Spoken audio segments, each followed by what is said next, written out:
గౌరవ సర్పంచులు, వివిధ శాఖల అధికారులు, మీడియా మిత్రులు అందరికీ పేరు పేరున నా హృదయపూర్వక నమస్కారాలు.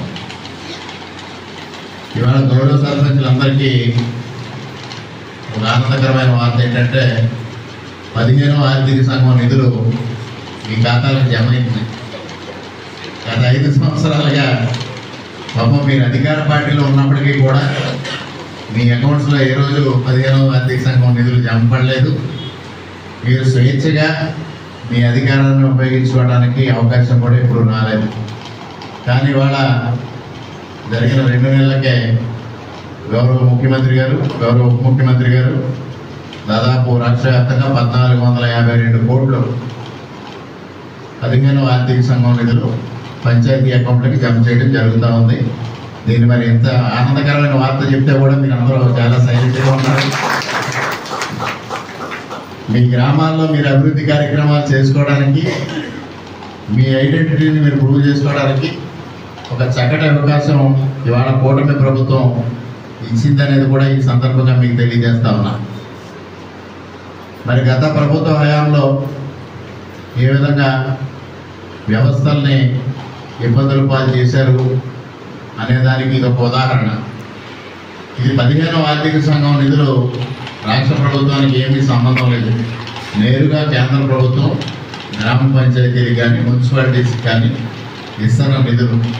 మహాత్మా గాంధీ ఏదైతే కలలు కన్నా గ్రామ స్వరాజ్యానికి అనుగుణంగా ఈ నిధులు ఇస్తే ఆ నిధులను కూడా పక్కదారి పట్టించి గ్రామాల్లో తమ పార్టీ సర్పంచులు ఉన్నప్పటికీ, తమ నాయకులు ఆధిపత్యంలో ఉన్నప్పటికీ వారిని కూడా నిర్వీర్యం చేసి, వారికి అధికారాలు లేకుండా చేసి ఆ నిధుల్ని పక్కదారి పట్టించిన పరిస్థితి నుంచి ఇవాళ మీ నిధులు నేరుగా మీ అకౌంట్కే జమ చేసి మిమ్మల్ని స్వతంత్రులుగా మీ అధికారాన్ని మీరు ఉపయోగించుకునే విధంగా ఇవాళ కూటమి ప్రభుత్వం చేస్తూ ఉంది.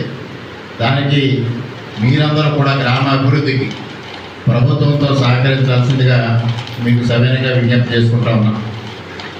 అదేవిధంగా మరి ఎంపీపీ గారు మాట్లాడుతూ చెప్పారు, కొన్ని వర్క్స్ ప్రపోజ్ చేశాం, అవి ఎలక్షన్ కోడ్ రావడం వల్ల కొన్ని పనులు జరగలేదు, కొత్త పనులు ప్రతిపాదిస్తూ ఉన్నాను.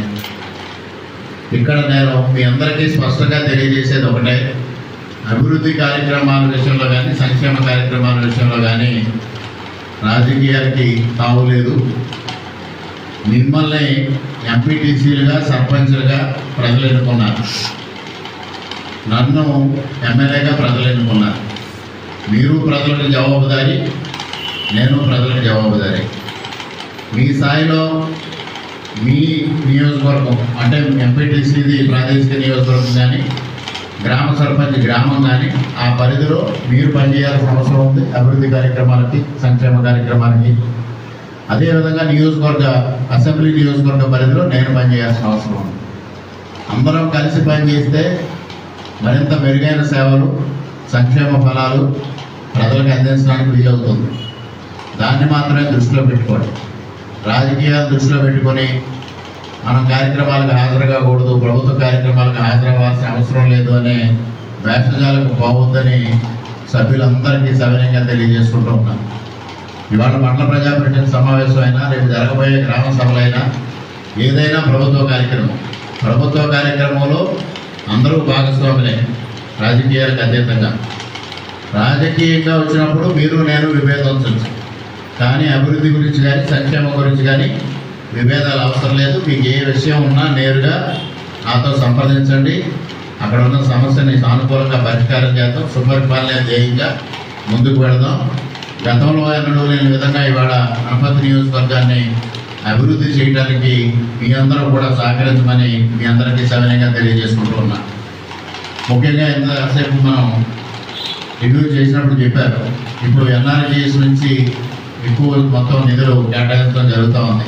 ఇవాళ ఎందుకంటే కేంద్ర ప్రభుత్వం నుంచి కూడా పెద్ద ఎత్తున ఇవాళ ఆంధ్రప్రదేశ్ రాష్ట్రానికి అన్ని విధాలుగా సహకారం అందించే దిశగా ముందుకెళ్తాం నేపథ్యంలో మరి జలజీవన్ మిషన్ గత ప్రభుత్వ హయాంలో ఏ విధంగా నిర్వీర్యం అయిపోయిందో మీ అందరికీ తెలుసో లేదో, నాకు మీ అందరికీ అవగాహన ఉందో లేదో నాకు తెలియదు. కానీ ఒకసారి మీ అవగాహన కోసం నేను దాన్ని తెలియజేస్తా ఉన్నాను. 1500 కోట్ల రూపాయలు గత ప్రభుత్వ హయాంలో కేంద్ర ప్రభుత్వం శాంక్షన్ చేయడం జరిగింది. దాంట్లో రాష్ట్ర ప్రభుత్వం వాటా 750 కోట్లు, కేంద్ర ప్రభుత్వం వాటా 750 కోట్లు. కేంద్ర ప్రభుత్వం వాటా రిలీజ్ చేసి స్కీమ్ని రెడీ చేసిన సమయంలో రాష్ట్ర ప్రభుత్వం ఏదైతే షేర్ కట్టాల్సింది ఉందో ఆ షేర్ కట్టలేకపోయింది. కట్టలేకపోతే 750 కోట్లు కూడా కేంద్ర ప్రభుత్వం వెనక్కి తీసుకునే పరిస్థితిలో రాష్ట్ర ప్రభుత్వం నాబార్డుని అప్రోచ్ అయ్యి నాబార్డులో 750 కోట్ల రూపాయలు అప్పు తీసి ఆ అప్పు రాష్ట్ర ప్రభుత్వ వాటాగా దాన్ని చూపించి 1500 కోట్లు రిలీజ్ అవ్వడానికి ఆ రోజు వారు ప్రయత్నం చేయడం జరిగింది. దాన్ని ఆధారంగా చేసుకుని కేంద్ర ప్రభుత్వం 1500 కోట్లు రిలీజ్ చేసింది. వాళ్ళు 750 కోట్ల రూపాయలు కేంద్ర ప్రభుత్వం రిలీజ్ చేసింది. ఆరోగ్యశ్రీ బకాయిలు హాస్పిటల్స్కి దాదాపుగా 2500 కోట్లు ఉన్నాయి.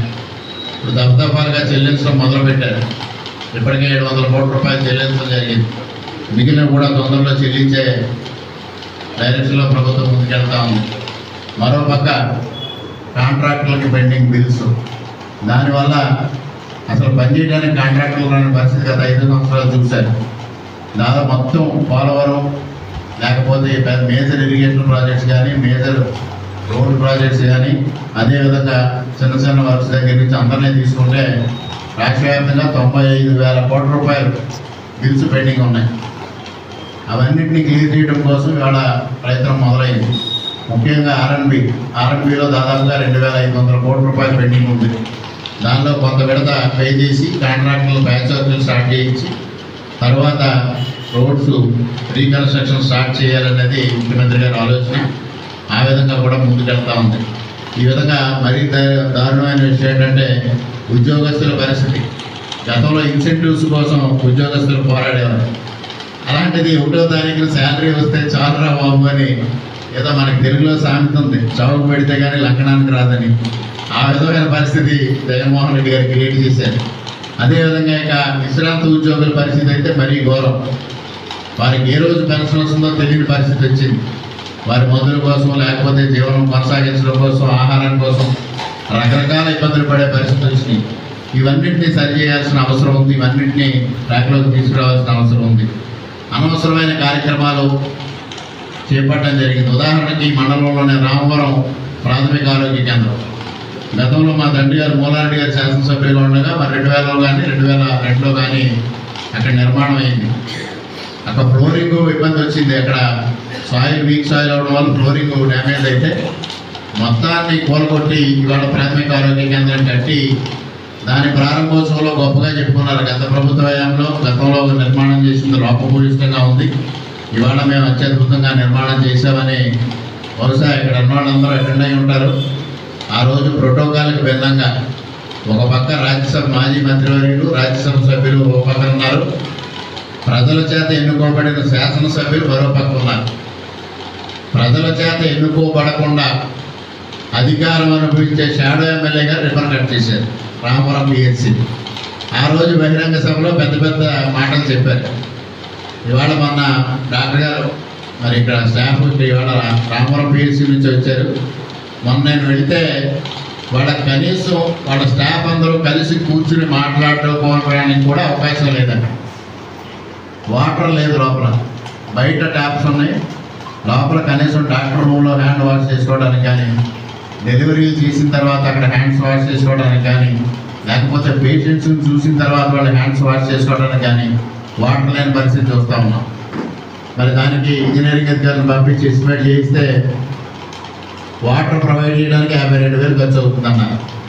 ఇమీడియట్గా పంచాయతీ నుంచి కానీ మండల పరిషత్ నుంచి కానీ పెట్టి చేయించున్నాను.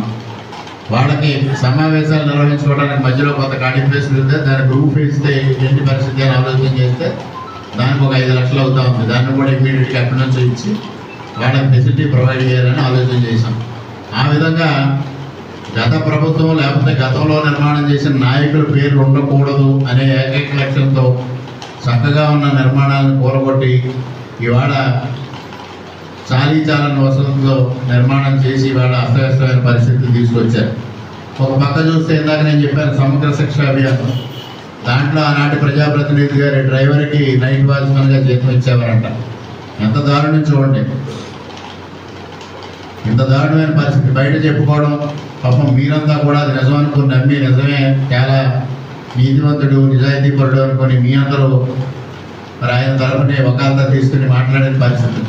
ఇటువంటి వాస్తవాలు తెలిసిన తర్వాత మీకు ఏ విధంగా స్పందించాలో తెలియని పరిస్థితి ఏర్పడింది అనేది అర్థమవుతూ ఉంది. అదేవిధంగా అనేక సమస్యలు ఈ మండలంలో నెలకొని ఉన్నాయి. ముఖ్యంగా రోడ్ల పరిస్థితి దుర్భరంగా తయారైంది. కాకినాడ రాజమండ్రి కెనాల్ రోడ్, అదేవిధంగా ఇప్పుడు రాజానగరం పెడపత్రి రోడ్డు, ఏది చూసినా ఏమున్నది గర్వకారణం అన్నట్టుగా రోడ్ల పరిస్థితి దౌర్భాగ్యమైన పరిస్థితికి వచ్చింది. ఆ రోజు 14-19లో నేను శాసనసభ్యుడిగా ఉండగా ట్రాన్స్రాయ్ కంపెనీ అస్తవ్యస్తం చేసి వెళ్ళిపోతే దాన్ని అట్లీస్ట్ రైడింగ్ సర్వీస్ ఇంప్రూవ్ చేయాలనే ఉద్దేశంతో ప్యాచ్ వర్క్ 9 కోట్ల రూపాయలు శాంక్షన్ చేయిస్తే ఆనాటికి ప్రతిపక్ష నాయకుడిగా ఉన్న వ్యక్తి ఈ 9 కోట్ల రూపాయలు నా వల్లే శాంక్షన్ అయినాయని ఫ్లెక్సీలు పెట్టుకున్నారు రోడ్డు అంతా. తర్వాత పాపం ఆయన శాసనసభ్యుడు అయ్యారు. శాసనసభ్యుడు అయిన తర్వాత కనీసం 9 పైసలు కూడా ప్యాచ్ వర్క్ చేయాల. సొంత డబ్బులతో చేస్తున్నామని డబ్బా కొట్టుకొని గ్రావెల్ తీసుకొచ్చి చేశారు. పాపం ఆర్ఎండ్బి వాళ్ళు ఏమీ మాట్లాడలేని పరిస్థితి. గ్రావెల్ అనేది అవాయిడ్ చేసి ఐఆర్సీ ప్రకారంగా గ్రావెల్ అనేది రోడ్డు మీద వేయకూడదని దాదాపు 20 సంవత్సరాల నుంచి గ్రావెల్ని బ్యాన్ చేసిన పరిస్థితి. అది విషయం తెలియక గ్రావెల్ తీసుకొచ్చి, గ్రావెల్ కూడా ఏ విధంగా తీసుకొచ్చారనేది ఇక్కడ చర్చకు సమంజసం కాదు. వాడిని వెళ్ళి బెదిరించి తీసుకొచ్చి గ్రావెల్ తీసుకొచ్చి అక్కడ వచ్చి ఫోటోలు తీశారు. ఇది రేపు ఇన్కమ్ ట్యాక్స్ కూడా అడుగుతారు. ఆయన ఇన్కమ్ ట్యాక్స్ ఎస్ఎస్సీ ఎవరు డెఫినెట్గా ఎస్ఎస్సీ సొంత ఖర్చుతో రోడ్డు రిపేర్ చేసినప్పుడు ఆ ఖర్చు ఎక్కడ మీట్ అయ్యారని రేపు ఇన్కమ్ ట్యాక్స్లు కూడా అడుగుతారు. ఆయన ఖర్చు చూపించాల్సిన అవసరం ఉంటుంది ఆ సంవత్సరంలో. మరి చూపించకపోతే అప్పుడు జ్ఞానం చేసిన వాళ్ళు అవుతారు. ఇది కూడా ఈ విధంగా అనేక వక్ర మార్గాలు ప్రజలను మభ్యపెట్టడం కోసం. కానీ ప్రజలు చాలా తెలివైన వాళ్ళు, ప్రతిదీ గమనిస్తూ ఉంటారు. అభివృద్ధి ఏ విధంగా జరుగుతుంది, ఏ విధంగా జరగటం లేదు అనేది వారి అవగాహన ఉంటుంది. కీలకంగా వ్యవహరించిన వ్యక్తి కాంట్రాక్టర్గా అవతారం ఎత్తి, అంటే టెండర్ ఎవరి పేరులో వేసి కాంట్రాక్టర్గా అవతారం ఎత్తి ఇక్కడ పనులు చేయించారు. తీరా చూస్తే రాష్ట్ర ప్రభుత్వం వాటా జమ చేయాల. కేంద్ర ప్రభుత్వం నిధులు ఎంతవరకు వచ్చినాయో అంతవరకు మాత్రమే కాంట్రాక్టర్లకు పేమెంట్ అయ్యి రాష్ట్ర ప్రభుత్వం వాటా పేమెంట్ జరిగిన పరిస్థితుల్లో స్కీమ్స్ అన్నీ అర్థంతరంగా ఆగిపోయాయి. మన మండలానికి పెద్దగా వాటర్ సప్లై స్కీమ్స్ ఇబ్బంది ఉండదు కాబట్టి ఇక్కడ మనకి ఇబ్బంది తెలియడం లేదు. మనకి ఇటు పెద్దపూడి వెళ్ళినా రంగంపేట వెళ్ళినా చాలా తీవ్రమైన ఇబ్బందులు ఎదుర్కొంటూ ఉన్నారు. ఇంకా దౌర్భాగ్యమైన పరిస్థితి ఏంటంటే సంపర్ లాంటి గ్రామాల్లో జలజీవన్ మిషన్లో నిర్మాణం చేసిన వాటర్ ట్యాంకులు ఆనాటి ప్రజాప్రతినిధి చేతుల మీదుగా ఓపెనింగ్స్ అయిపోయి కానీ వాటర్ లేదు అక్కడ. విచిత్రమైన పరిస్థితి. పూర్వం ఇప్పుడు ఉన్నట్టుంది. రాయవెల్లూరు అని మనందరికీ వెల్లూరు విటి కానీ క్రిస్టియన్ ఇన్స్టిట్యూట్ హాస్పిటల్ కానీ చాలా ఫేమస్. అక్కడ నీరు లేని నది, గుడి లేని దేవుడు, రాజు లేని కోట అని కూడా ఉంటాయి. ఆ విధమైన పరిస్థితి సంపర్లో చూసాం. ఇవాళ కూడా అక్కడ వాటర్ ఇచ్చే పరిస్థితి లేదు. ఓపెనింగ్ అయ్యి మాత్రం 8 నెలలు అయిపోయింది. ఇక్కడ మీకు విష్ణాలయం పరిస్థితి కూడా, అనపర్తిలో విష్ణాలయం పరిస్థితి కూడా అంతే. దాదాపు 8 సంవత్సరాల క్రితం విగ్రహ ప్రతిష్ఠ జరిగింది. మరి ఆగమ శాస్త్రం ప్రకారంగా కాంపౌండ్ వాళ్ళు పూర్తయితే తప్పించి విగ్రహ ప్రతిష్ఠ జరగకూడదు. కానీ ఆనాడు ఆగమ శాస్త్రానికి వ్యతిరేకంగా జరుగుతుందని పండితులు చెప్పినప్పటికీ కూడా ఒత్తిడి చేసి విగ్రహ ప్రతిష్ఠ చేశారు. నిన్ననే మొన్న ఉదయం మేము దేవాదాయ శాఖ అధికారులతో సమీక్షించినప్పుడు అక్కడ స్థపతి గారు చెప్తున్నారు, మొన్న అక్కడ పెట్టినప్పుడు లీకేజ్ జరుగుతుంది, గర్భగుడి లీకేజ్ జరుగుతుందని చాలామంది కంప్లైంట్ ఇచ్చారు. కంప్లైంట్ ఇస్తే ఆ రోజు స్థపతి గారు చెప్పారు, మాకు యాక్చువల్గా పని అయ్యే పరిస్థితి లేదు, ప్రతిష్ఠ ఉందని హడావుడి పెట్టి మా చేత హడావుడిగా పనులు చేసుకోవాలన్న పైన రూఫ్లో లీకేజ్ వస్తుందని. నిన్న ఆయన చెప్తా ఉన్నారు, దాన్ని సరి చేయించామండి, కానీ అది ఎంతవరకు ఉంటుందనేది తెలియదు, మొత్తానికి టెంపరీగా అయితే లీకేజ్ అరెస్ట్ చేసామని. అంటే గుడులకి సంబంధించి కూడా ఆగమ శాస్త్రాన్ని పట్టించుకోకుండా శిలాఫలకాలు వేసుకోవడం, ఆర్చిల్ నిర్మాణం చేసుకోవడం, ఫ్లెక్సీలు పెట్టుకోవడమే ప్రధాన ధ్యేయంగా గత ప్రభుత్వ హయాంలో ప్రజాప్రతినిధులు వ్యవహరించారని మీ అందరికీ తెలుసు. అదొకసారి మరలా గుర్తు చేస్తా ఉన్నా. ఆ విధంగా కాకుండా ఇవాళ జలజీవన్ మిషన్కి సంపూర్ణంగా కేంద్ర ప్రభుత్వం సహకారం అందిస్తూ ఉంది. అందువల్ల మరలా స్కీమ్స్ అన్నింటినీ ఐడెంటిఫై చేసాం, కొత్త స్కీమ్స్ కూడా పెడతా ఉన్నాం. దాదాపుగా అనపర్తి మండలానికి 3,15,00,000 రూపాయలు ప్రపోజల్స్ పంపించాం. 99% అది శాంక్షన్ అవుతుందని అనుకున్నాం. అదేవిధంగా డ్రైన్స్కి సంబంధించి 3 కోట్ల రూపాయల ప్రతిపాదన పెట్టాం. రోడ్స్కి సంబంధించి 3.3 కోట్లు పెట్టాం. ఆల్మోస్ట్ ఫస్ట్ పేజ్లో 2 పేజీల కింద ఇస్తున్నారు. ఫస్ట్ పేజ్ 50% ఒక 2-3 రోజుల్లో ఆర్డర్స్ ఇష్యూ అయిపోతాయండి. మరలా ఇంకొక 50% మరలా ఇంకొక తొందరలోనే 10-15 డేస్లో మరలా ఇస్తారు. అదేవిధంగా హౌసింగ్కి సంబంధించి మరి గత ప్రభుత్వ హయాంలో చిన్నది సెంటు పావు అంటే సెంటున్నర, సెంటు పావు ఆయన ఎవరో కామెంట్ చేశాడు నెల్లూరు అయినా ఆయన అలాంటి పరిస్థితి. ఇప్పుడు ఆ విధంగా కాకుండా 3 సెంట్లు ఇవ్వడం 4 లక్షలు. అంటే గత ప్రభుత్వ హయాంలో కేంద్ర ప్రభుత్వం ఏది ఇస్తే అది తప్పించి అడిషనల్గా రాష్ట్ర ప్రభుత్వం నుంచి ఒక్క రూపాయి కూడా ఖర్చు పెట్టాల. 1,80,000 రూపాయలు ఏదైతే కేంద్ర ప్రభుత్వం ఇచ్చిందో అంతవరకు మాత్రమే పరిమితమైంది. ఆ విధంగా కాకుండా ఇవాళ 4 లక్షల రూపాయలతో హౌసింగ్ స్కీమ్ టేకప్ చేయాలనేది ప్రభుత్వం ఆల్రెడీ నిర్ణయం తీసుకుంది. ఆ దిశగా వస్తుంది. 3 సెంట్లు ఇవ్వడం జరుగుతుంది. గతంలో కూడా చాలా అవకతవకలు జరిగాయి. అదేవిధంగా యువ గారు మాట్లాడుతూ మెకనైజేషన్ గురించి అడిగారు. రైతులందరూ అడుగుతున్నారని 2014-19 కాలంలో మెకనైజేషన్ పేరుతో ట్రాక్టర్లు ఇవ్వడం కానీ, అదేవిధంగా వరి కోత యంత్రాలు ఇవ్వడం కానీ, చిన్న ట్రాక్టర్లు ఇవ్వడం కానీ, ఈ విధంగా చాలా ఇవ్వడం జరిగింది. ఆ విధంగా ఈసారి కూడా ఇవ్వడం కోసం ప్రభుత్వం నిర్ణయం తీసుకుంది. తొందరలోనే దానికి సంబంధించిన ఉత్తర్వులు వెలువడతాయని మీకు సందర్భంగా తెలియజేస్తా ఉన్నాను. అదేవిధంగా ఎడ్యుకేషన్కి సంబంధించి నాడు నేడు పనులు అసంపూర్తిగా మిగిలిపోయాయి. చాలా ప్రతిష్టాత్మకమైన కార్యక్రమంగా ముఖ్యమంత్రి గారు అభివర్ణించారు, మంత్రులు అభివర్ణించారు, శాసనసభ్యులు అభివర్ణించారు, కింది స్థాయి ప్రజాప్రతినిధులు అభివర్ణించారు. కానీ దాన్ని ఒక అప్రతిష్ట కార్యక్రమం కింద ఇప్పుడే చెప్పారు 7 కోట్ల రూపాయలు ఒరిజినల్గా శాంక్షన్ అయితే 3 కోట్ల రూపాయల డబ్బు మాత్రం వచ్చి అర్ధంతరంగా మిగిలిపోయిన పరిస్థితిని మనం చూస్తూ ఉన్నాం.